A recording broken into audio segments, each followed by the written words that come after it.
Chers amis de Lingaero, bonjour, j'espère que vous allez bien.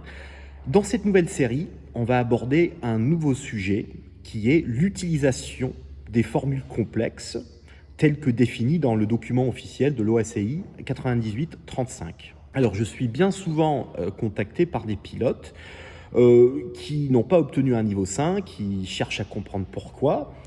Et bien souvent, la raison pour laquelle la personne en question n'a pas eu le niveau 5, c'est à cause d'un manque de soi-disant formules complexes. Alors, si on veut chercher à placer des formules complexes dans ces phrases, on n'a qu'à lire le document 9835 de l'OACI qui nous donne la liste officielle de toutes les formules complexes qu'il faut essayer d'employer si on veut prétendre à un niveau 5. Alors, les connaître ne suffit pas. Ce qu'il faut faire aussi, c'est savoir où les placer dans des contextes concrets. Et dans cette série, c'est ce qu'on va essayer de faire. Alors, pour cet exercice, on va tout simplement prendre la liste des formules complexes du document officiel et les voir une par une pour voir comment est-ce qu'on peut les utiliser dans un contexte aéronautique. Et la première formule de la liste, ce sont les gradable and ungradable adjectives. Autrement dit, des adjectifs quantifiables et non quantifiables. Qu'est-ce qu'un adjectif non quantifiable ou alors un ungradable adjective? Alors, un ungradable adjective, c'est quelque chose qui désigne un état qui peut être complètement quelque chose, mais qu'on ne peut pas décrire par degrés. Donc, par exemple, without air conditioning, it is boiling in this hangar. Il fait très chaud dans ce hangar. Boiling désigne une température très élevée. Mais on ne peut pas dire quite boiling. On dit absolutely boiling ou alors boiling. Mais on ne peut pas utiliser de degrés.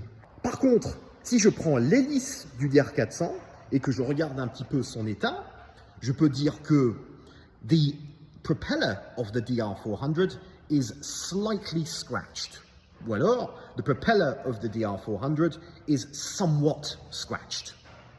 Donc là, je peux parler de cet adjectif par degré. C'est pas que l'hélice est complètement rayée, c'est juste qu'elle est rayée et elle peut être un peu rayée, très rayée ou comporter beaucoup de rayures. Voilà. Donc, le tout, c'est de savoir différencier entre les adjectifs quantifiables et ceux qui ne sont pas quantifiables. Alors, exemple d'un gradable adjective dans le cockpit, on peut dire par exemple « The texture of this stick is quite rough ». Donc la texture du manche est assez rugueuse. Autre exemple, « In this position, the flaps are fully extended ». Ou alors « In this position, the flaps are partially extended ».